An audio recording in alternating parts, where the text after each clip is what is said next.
Good afternoon, everyone, and welcome to this channel. Sorry, I couldn't able to make the video in the last whole week because I was busy in certain activities on the personal level. तो चलो देखते हैं Q3 के बारे में। Q3 के बहुत सारी कंपनियों के रिजल्ट आ चुके हैं और इनमें थोड़ा सा जो पावर और केबल्स का स्पेस है मुझे बहुत अट्रैक्टिव लगता है अभी के वैल्यूएशंस को कंसिडर करते हुए और जो टेलविंड नजर आ रही है मुझे इस सेक्टर में वो बहुत अच्छी है। हालांकि I know many of you asking to make me videos on certain US stocks which I will make in days one और to.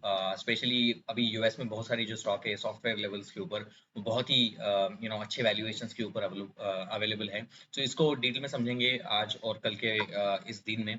I will try to make maximum amount of videos which you can help and analysis about the US stock because Monday को छुट्टी है, so then you have enough space before you can make an judgment about the software stock. तो Indian stock की बात करते हैं तो जिसमें पावर एंड एनर्जी का जो स्पेस है वो बहुत ही अट्रैक्टिव लग रहा है। अगर आप बहुत सारे पावर और केबल स्पेस के नंबर्स उठा के देखो तो जहाँ पर पॉलीकैब है, आरआर केबल्स है, डेल्टॉन केबल है, केईआई इंडस्ट्रीज है, ये सारे जो कंपनियां है 20-25% से तो ऊपर ही ग्रो कर रही है। हालांकि पॉलीकैब की जो ग्रोथ देखोगे वो 46% की रेवेन्यू ग्रोथ है, केईआई इंडस्ट्रीज की कुछ 20% की है, आरआर केबल ने कुछ 42% की रेवेन्यू ग्रोथ दी है, डेल्टॉन ने 42% की ग्रोथ दी है। तो कहीं ना कहीं रेवेन्यू ग्रोथ ये दिखाती है कि सेक्टर में कितनी टेलविंड है। और हम इस वीडियो में थोड़ा सा डिटेल में चर्चा करेंगे कि वैल्यूएशन लेवल के ऊपर कौन सी कंपनी जो अभी के वैल्यूएशन के ऊपर थोड़ा सा अच्छा लग रही है, क्योंकि एक जमाना था जहां पर पॉलीकैब 55-60 के लिए 60-70 के ऊपर ट्रेड करता था। अभी उसका वैल्यूएशन थोड़ा गिर के थोड़ा सा reasonable forward P level about like 35 के लेवल के ऊपर अवेलेबल है। तो इसको थोड़ा सा डिटेल में समझेंगे और क्यों ये पावर और केबल का जो स्पेस है वो आपको ध्यान रखना चाहिए। बिकॉज इंडिया की जो स्टोरी है, आपने देखा होगा कि 2024 में इंडिया में इलेक्शंस थे और जिसके चलते इंडियन गवर्नमेंट ने अपने कैपेक्स को थोड़ा सा कम किया था और कंज्यूमर स्पेस को थोड़ा सा बढ़ावा देने की बात की थी उन्होंने। तो ये जो एक साल था बहुत डिफिकल्ट था। तो अगर आप देखोगे 2023 से लेके फरवरी के 2024 तक पॉलीकैब हो बाकी सारे जो स्टॉक थे वो नीचे की तरफ आ गए थे, क्योंकि ये सारे जो सेक्टर्स होते हैं वो गवर्नमेंट कैपेक्स के ऊपर बहुत चलते हैं। क्योंकि गवर्नमेंट को रोल बनाने हैं, ब्रिज बनाने हैं, रेलवेज बनाने हैं, पावर ट्रांसमिशन लाइन बनानी है, इंफ्रास्ट्रक्चर बिल्ड करना है, इन सारी चीजों के लिए वायर और केबल बहुत पैमाने के ऊपर लगती है। अगर टेलविंड अगर आपको देखना है कि पावर और केबल्स में, तो आपको दो चीजें देखनी पड़ेगी। एक है गवर्नमेंट कैपेक्स और दूसरा है प्राइवेट कैपेक्स। गवर्नमेंट कैपेक्स की जो बात है, गवर्नमेंट अपना स्पेंडिंग अगर पावर इंफ्रास्ट्रक्चर में बढ़ाती है तो उससे डिमांड आती है, डिमांड ग्रो होते हैं और इसका सारा फायदा पॉलीकैब, केईआई, डेल्टॉन, आरआर केबल इन सारी कंपनियों को होता है। हालांकि पॉलीकैब अपने बहुत सारी वीडियोस में कहता है कि हमारा जो इंडस्ट्री ग्रोथ है उससे 1 to 1.5 टाइम्स हम ग्रो करेंगे हमेशा। तो नॉर्मली 15 to 20% की इंडस्ट्री ग्रोथ रहती है इस सेक्टर्स में। अगर गवर्नमेंट स्पेंड अच्छा हो तो पॉलीकैब कहता है कि हम 25% से आराम से ग्रो करेंगे अपने आने वाले 2-3 सालों में। तो इस वीडियो में चर्चा करेंगे mainly Polycab, KEI, RR cable और इनसे वैल्यूएशन मैट्रिक्स लगाएंगे और कौन सी ऐसी बेट है तो अच्छी लग रही है और क्यों इस सेक्टर के ऊपर आप सभी को ध्यान देना होगा। बिकॉज सेक्टर टेलविंड जहां होती है, जैसे यूएस में एआई का टेलविंड है, तो जैसे इंडिया में अगर कैपेक्स रिलेटेड बूम है तो ऑब्वियसली वायर और केबल को ध्यान देना होगा। तो थोड़ा सा स्क्रीन के ऊपर चलते हैं, मैं 2-3 कंपनियों को आपके सामने रखूंगा। So if you can see the screen, these are the companies I am tracking in the wire और केबल स्पेस। तो पहले तो है आरआर केबल जो 15,000 करोड़ मार्केट कैप की कंपनी है। पॉलीकैब जो है वो नंबर वन प्लेयर है इन सारे सेक्टर्स में। This is a weekly chart and you can easily see the how stock bottomed out in February 2025 और वहां से वो ऊपर की तरफ लगाया है छलांग, क्योंकि यहाँ पर मार्जिन एक्सपेंशन अच्छा था, रेवेन्यू ग्रोथ आती गई। यहाँ पर एक थोड़ा सा पॉलीकैब के ऊपर एक जो इनकम टैक्स की रेड पड़ी थी जिसके चलते भी पॉलीकैब नीचे की तरफ आया था। और इसमें एक थोड़ा ये था कि अदानी एंटर कर रहा है, बिरला जी एंटर कर रहे हैं वायर और केबल स्पेस में, तो वो एक इसके चलते बहुत सारा एक इम्पैक्ट इस सेक्टर्स को हुआ था जिसके चलते पॉलीकैब डाउन हुआ था। लेकिन पॉलीकैब ने हमेशा दिखाया है बड़ा कंपनी है, 1 लाख करोड़ मार्केट कैप के ऊपर की कंपनी है। अगर मैं वैल्यूएशन मैट्रिक्स को आपके सामने लाऊं तो आरओई 21% की करता है, आरओसी अच्छे है। स्टॉक का अभी ट्रेडिंग पी 43.5 का है, पीजी रेशियो थोड़ा सा ऊपर की तरफ है बिकॉज वो जो सर्किट लगा था थोड़ा सा मतलब ऊपर की तरफ मार्केट गया था अपने रिजल्ट्स के बाद, तो जिसके चलते पीजी रेशियो 1.4 है। इंडस्ट्री का पी 18.5 है, लेकिन ऑब्वियसली प्रीमियम वैल्यूएशन पॉलीकैब को इसलिए मिलता है क्योंकि मार्केट शेयर जो है वो हमेशा कैप्चर करता है।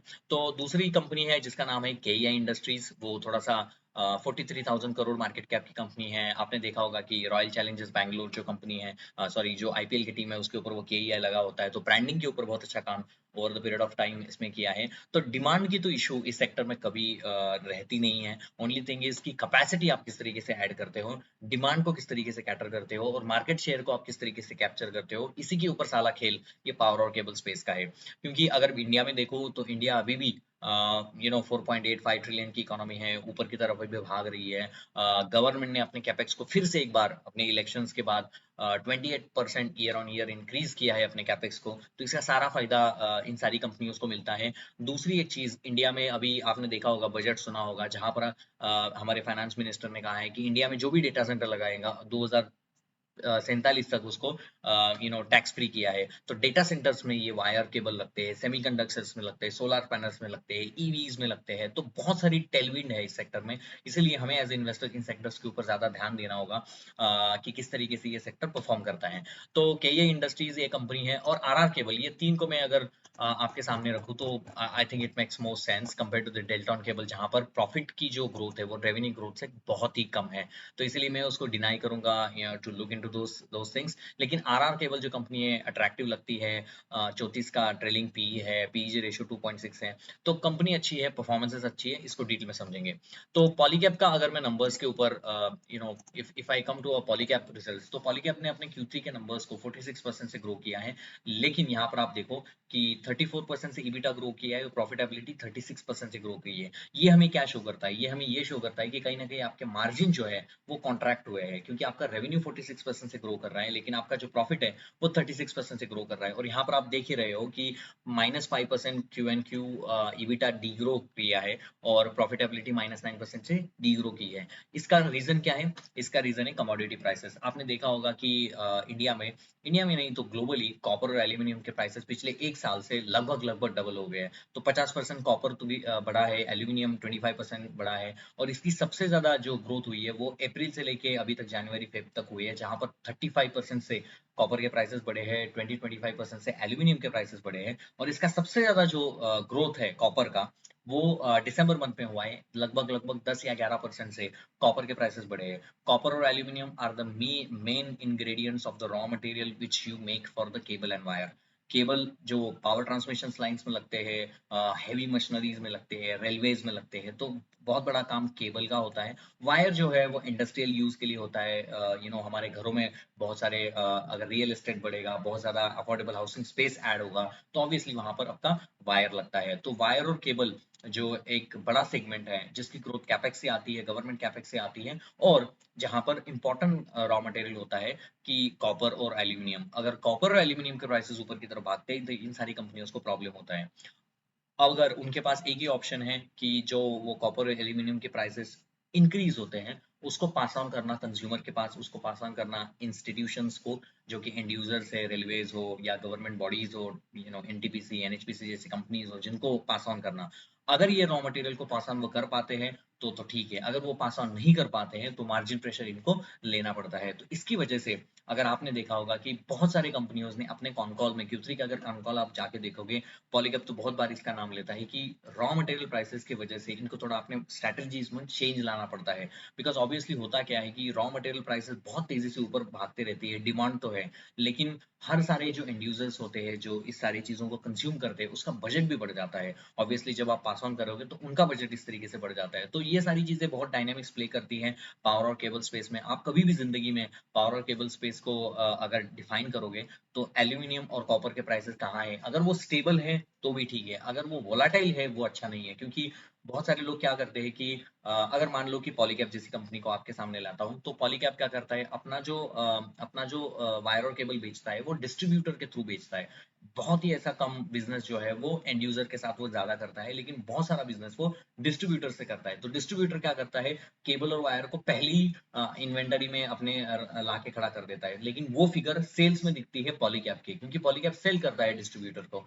लेकिन डिस्ट्रीब्यूटर क्या करता है, बहुत सारी इन्वेंटरीज वहां पर खड़ा कर देता है। इसलिए जो 46% की ग्रोथ आई है इसमें दो चीजें हैं पॉलीकैप में। पहली तो एक चीज जो आपने प्राइस पास ऑन करते हो, मतलब ये जो आपका रॉ मटेरियल 50% से बढ़ा है, लास्ट ईयर तो 50% से बढ़ा नहीं था, लेकिन उस ईयर को इस ईयर से आप कंपेयर करते हो तो वहां पर रॉ मटेरियल का प्राइसेस को जो आप पास ऑन करते हो, जिसके चलते आपकी जो एक वायर की प्राइस है वो बढ़ जाती है, तो ऑब्वियसली उसको भी आपको थोड़ा सा, मतलब ज्वेलरी सेक्टर्स में जैसे वैल्यू ग्रोथ होता है, यहाँ पर इनको वैल्यू ग्रोथ भी मिलता है, तो इससे ये ग्रोथ आती है। दूसरी एक ग्रोथ कहाँ से आती है, ये जो आपके डिस्ट्रीब्यूटर्स है वो बहुत सारा माल अपने पास रख लेंगे, इन्वेंटरी कर लेंगे, कंसिडरिंग कि आगे जाते हुए प्राइस बहुत बढ़ेंगे और हमें सस्ते में अगर स्टॉकिंग करना है, इसके लिए वो पहले ही स्टॉक कर लेते हैं, लेकिन इसका जो सेल्स फिगर है, जितना सेल्स है वो वहां पर दिखता है पॉलीकैब में। तो अगर मान लो कि किसी ने एब्रप्टली इन्वेंटरी को अपने यहाँ पर स्टॉक कर लिया, तो ऑब्वियसली पॉलीकैब में तो नंबर ऑफ सेल्स जो है वो ज्यादा दिखेगा, लेकिन वो तभी डिपेंड करता है जब वहां पर जो इन्वेंटरी है वो क्लियर कर पाए उसके डिस्ट्रीब्यूटर। हालांकि उन्होंने क्लैरिफाई किया है कि कोई यहाँ पर एब्रप्ट ऐसा इन्वेंटरी नहीं है, 10-15 दिन में वो इन्वेंटरी खाली हो जाती है डिस्ट्रीब्यूटर के एंड में, और इनका कहना है कि वो एक्सपेक्ट कर रहे हैं कि कॉपर के प्राइसेस थोड़ा सा मटेरियलाइज हो जाए, तो जिसके चलते इनको फायदा हो जाए। दूसरी एक चीज इंपॉर्टेंट रहती है केबल और वायर स्पेस में कि वॉल्यूम ग्रोथ, आप कितना वॉल्यूम ग्रोथ कर रहे हो वही इंपॉर्टेंट रहती है, कितना आप सेल कर रहे हो। तो 40% की वॉल्यूम ग्रोथ पॉलीकैब ने दिखाई है, which is fantastic. Volume growth 40% होना वो बहुत इंपॉर्टेंट चीज है। और यहाँ पर आप देख रहे हो कि यहाँ पर सबसे इंपॉर्टेंट चीज है कि आपके जो प्रॉफिटेबिलिटी है यहाँ पर डिप आया है। अगर आप नेकेड आई से ये नंबर देखोगे आपको लगेगा यार 46% से तो ग्रो किया है लेकिन प्रॉफिटेबिलिटी नहीं आई है, मार्जिन डी ग्रो किया है। लेकिन अपने कॉन कॉल में कंपनी ने अपने कॉन कॉल में सही से कहा है कि हम डेलिबरेटली इस चीज को किया है, हम चाहते हैं कि बहुत सारा ग्रोथ करे, सेल्स ग्रोथ करे, तो हमारा जो ब्रांड है बहुत सारे लोगों के पास पहुंचे, हम थोड़ा सा टेम्पररी हिट ले पाएंगे, क्योंकि उन्होंने 75 to 80% of the copper aluminium के रॉ प्राइसेस को अपने कस्टमर के पास, डिस्ट्रीब्यूटर के पास पास ऑन किया है।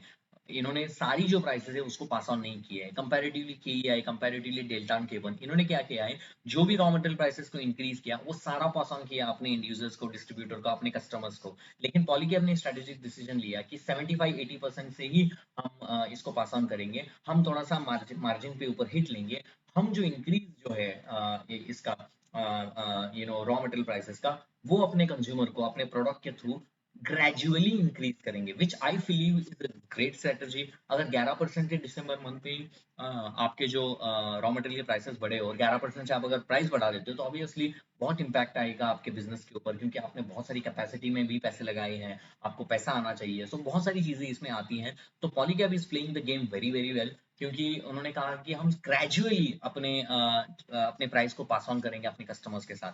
तो वो अच्छी बात मुझे लगी, इसीलिए आपको यहाँ पर थोड़ा सा ईबिटा मार्जिन में कट लगता है। 14-15% से ईबिटा मार्जिन होते थे, अभी 10-11% पे ऊपर आ गए। लेकिन इंपॉर्टेंट चीज है, 1 लाख करोड़ मार्केट कैप की कंपनी होने के बाद भी 46% की ग्रोथ लाना, which is a fantastic thing. This is what I am trying to say to you. It is great thing, and that's why आपने देखा होगा कि रिजल्ट के बाद स्टॉक ऊपर की तरफ भागा है। अगर रिजल्ट खराब होते तो स्टॉक नीचे की तरफ भागता। इनका बहुत सारा जो रेवेन्यू आता है डोमेस्टिक से आता है। अगर मैं क्वार्टरली रिवेन्यूज की बात करूँ, 2 बिलियन इंडियन रुपीज में पहले 9 मंथ में इनका रेवेन्यू ऊपर की तरफ गया है। And company is doing exceedingly well. अगर अगर 59% से इनके 53% से इनके जो डोमेस्टिक वायर और केबल्स के में इंक्रीज हुआ है, 35% से 9 मंथ वर्सेस 9 मंथ की ग्रोथ हुई है। तो यहाँ से इनका जो ज़्यादा बिजनेस आता है वहाँ से इनको अच्छी ग्रोथ यहाँ पर आ रही है। 44% से इंक्रीज हुआ है यहाँ पर। मार्जिन की बात करो तो यहाँ पर अच्छी ग्रोथ यहाँ पर उसने दिखाई है। तो पॉलीकैब की बात करो तो इनके 3 सेगमेंट हैं। पहले तो डोमेस्टिक में अपना माल बेचते हैं, वो डिस्ट्रीब्यूटर के थ्रू इंडस्ट्रीज को बेचते हैं। नहीं तो वो क्या करते हैं, तीसरा चीज की इंस्टीट्यूशंस होते हैं उनको वो बेचते हैं। इंडिया के बाहर भी एक्सपोर्ट करते हैं। एक हालांकि एक्सपोर्ट का परसेंटेज अभी उनका कम है, लेकिन अगर आप मान लो कि एक्सपोर्ट अगर कोई वायर और केबल ज्यादा करता है तो उसको ज्यादा मार्जिन मिलता है। तो इनका प्रयास है कि 2030 तक अपने एक्सपोर्ट के परसेंटेज को 12-14% करें, जहाँ की उनको बहुत ज़्यादा बेनिफिट रहे मार्जिन में। यही उनकी एक उनके मैनेजमेंट ने अपने कॉन कॉल में बताया है। अगर इनका एफएमईजी का बिजनेस है, आप लास्ट ईयर अगर देखोगे तो ये बिजनेस थोड़ा सा लॉस मेकिंग बिजनेस था, लेकिन अभी कंसिस्टेंटली ये प्रॉफिट कर रहे हैं इस सारे बिजनेस में। एफएमईजी बिजनेस में क्या करते हैं, फैन हो, कूलर हो, इन सारी चीज़ों को वो सेल करते हैं। और इन्होंने कहा है कि अपने डिस्ट्रीब्यूटर के पास इतनी ज़्यादा इन्वेंटरी है, क्योंकि अभी समर आ रहा है इंडिया में, मार्च के बाद समर होगा, इसके लिए पहले ही पाइल अप उन्होंने करके रखा है।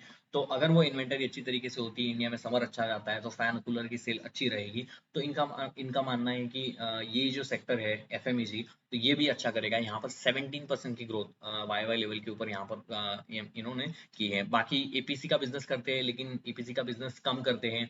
ईपीसी मतलब ये सारा बड़ा ही कॉन्ट्रैक्ट लेंगे, इंजीनियरिंग प्रोक्योरमेंट एंड कंस्ट्रक्शन का कॉन्ट्रैक्ट लेंगे, जहां पर मार्जिन बहुत कम होता है। इसलिए I would not give my focus to the EPC businesses, because margin कम होता है, इसलिए थोड़ी सी दिक्कत आती है। लेकिन फिर भी 4% से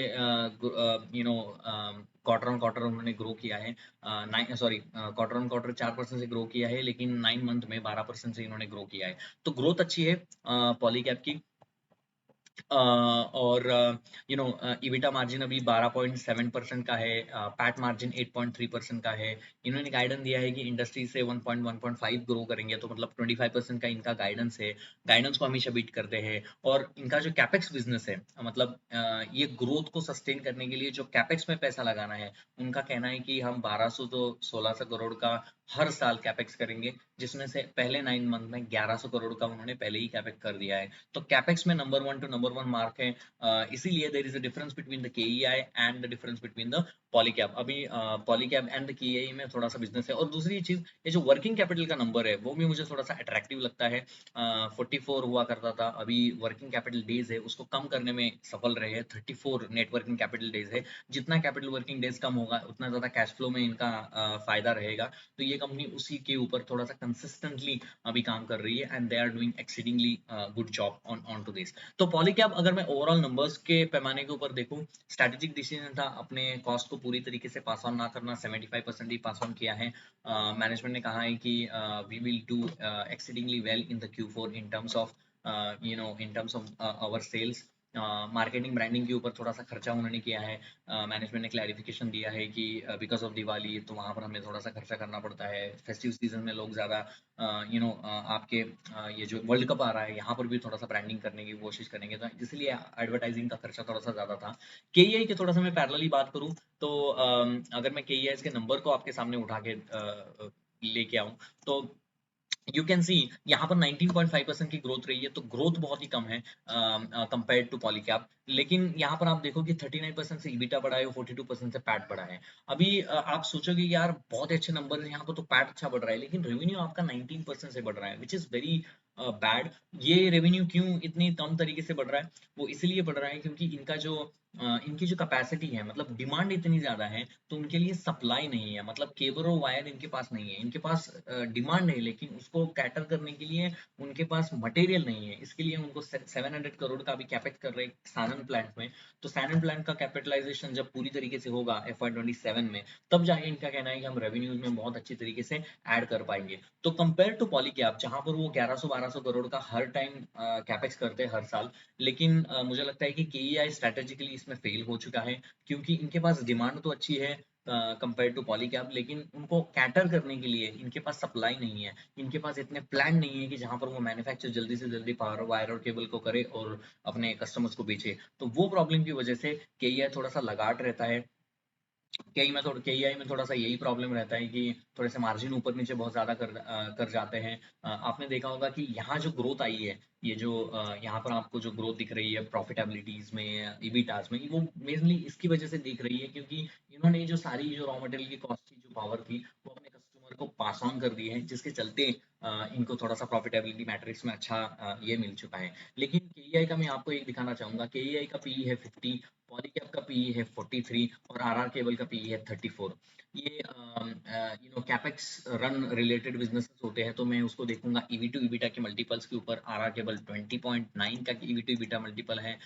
पॉलीकैब भी सस्ता है 27.7, और केईआई की बात करूँ तो 32.5 है। तो केईआई जिसकी ग्रोथ कम है, जिसमें थोड़े से सप्लाई की कंस्ट्रेंट है, उसका पीई हाई है। और जो पॉलीकैब जिसका ईवी टू ईबिटा मल्टीपल कम है, जिसकी ग्रोथ ज्यादा है, ड्राइवर्स अच्छे हैं, ब्रांडिंग अच्छी है, कैश फ्लो अच्छा है, नेटवर्किंग कैपिटल डेज अच्छा है, वो अच्छा कर रहा है। और हम इसमें थोड़ा सा एक शॉर्ट प्लेयर के ऊपर जाएंगे जिसका नाम है केईआई इंडस्ट्री, तो सॉरी जिसका नाम है डेल्टॉन केबल।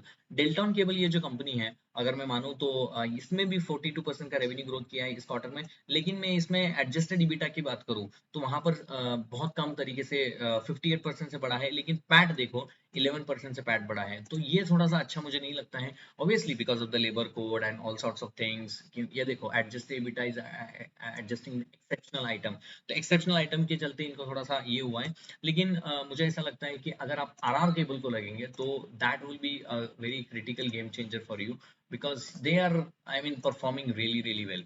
तो आरआर केबल की बात करूं तो 42% से रेवेन्यूज को ग्रोथ किया है, 14,000 करोड़ मार्केट कैप की कंपनी है।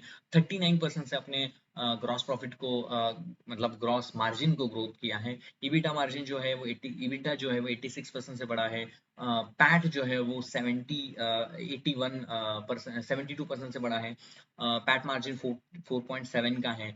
लेकिन सबसे बड़ी बात मुझे अच्छी लगती है कि छोटी कंपनी होने के बाद और इसका जो एक्सपोर्ट है इसको वो बढ़ाना चाहते हैं, और इंडिया और ईयू का ट्रेड डील जो हो चुका है जिसका सबसे ज्यादा बेनिफिशियरी आरआर केबल को मिलने वाला है, क्योंकि यूरोप के रीजन में बहुत सारा माल वो बेचते हैं, ऐसा उनका कॉन कॉल में एक समझ के आया। और आरआर केबल जो है कंपैरेटिवली छोटी कंपनी है, available at a good valuations.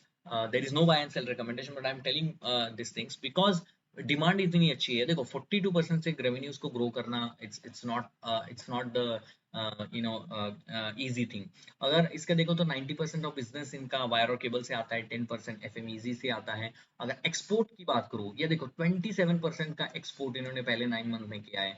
तो कंपैरेटिवली अगर मैं पॉलीकैब की बात करूँ तो ये आरआर केबल का एक्सपोर्ट का बिजनेस अच्छा है, तो मार्जिन इनको अच्छा मिलता है, तो जिसके चलते आरआर केबल मैं कह रहा हूँ कि अच्छे स्पेस में है। अगर वर्किंग कैपिटल डेज की बात करूँ तो कम हो रहे हैं, विच इज गुड थिंग। अगर आप देखो मार्च 23 से 25 की बात करूँ तो 75 से लेके 56 की तरफ आ गया है। So this is a company which is having the good relationship. अभी भी इनका थोड़ा सा ये जो फैन और ये कूलर जो बेचते हैं वहां पर थोड़ा सा निगेटिव है, लेकिन ये भी निगेटिव कम हुआ है। देखो -36 से -23, और यहाँ पर देखो -11 से -4.9, तो यहाँ पर लॉसेस कम हो रहे हैं एफएमईजी स्पेस में। और अगर मैं डोमेस्टिक वायर और केबल की बात करूँ जहाँ पर 48% की ग्रोथ की है Q3 ओवर Q3 में, 9 मंथ 28.8% से ग्रोथ किया है, और आप देख रही हो कि पैट 84% से बढ़ा है। So the company is doing exceedingly well.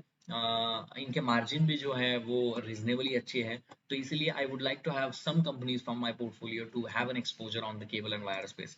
तो I hope I tried my best to give my perspective about cable and wire space. Tailwind अच्छी है, डेटा सेंटर्स इंडिया में आ रहे हैं जिसके लिए वायर और केबल अच्छी तरीके से लगेगा। इंडिया का रियल एस्टेट अच्छी तरीके से बूम हो रहा है, वहां पर केबल और वायर स्पेस की डिमांड ज्यादा है, तो डिमांड तो कुछ का प्रॉब्लम नहीं है। पॉली कैप बड़ा हाथी होने के बाद भी बहुत अच्छी तरीके से ग्रोथ कर रहा है। मार्जिन थोड़े से हरा से डिप थे, but that's not a big concern because they have done strategically to that. तो पॉलीकैब अच्छा कर रहा है। केईआई का प्रॉब्लम है कि सप्लाई कंस्ट्रेंट है, जिसकी वजह से एक समय से ऊपर ज्यादा बढ़ नहीं सकती है। आरआर केबल अच्छी है, ग्रोथ अच्छी है, ड्राइवर्स अच्छे हैं, प्रॉफिटेबिलिटी अच्छी है, नए नए कैपेक्स एडिशन कर रहा है, और यूरोप और इंडिया की जो ट्रेड डील हुई है उसका सबसे ज्यादा फायदा आरआर केबल को होने की संभावना है। तो you can have a look into this, have your own study, no buy and sell recommendation. अगर आपको मेरे वीडियोस पसंद आते हैं तो प्लीज वीडियो को लाइक करना, शेयर करना और सब्सक्राइब करना अपने दोस्तों के साथ, तो मुझे मोटिवेशन मिलती है ऐसे ही नए टॉपिक को आपके सामने लाने के लिए। So hope you will like this video, please like share and subscribe, और मिलते हैं नेक्स्ट वीडियो में। I will try to cover some of the software names in the US where I feel they are at a good valuations at this level in time. I know there is a carnage going on in the US market में पिछले कुछ दिनों से, so I will try to cover from my perspective on those ones. So keep learning, keep growing. Thank you very much for this listening. Bye.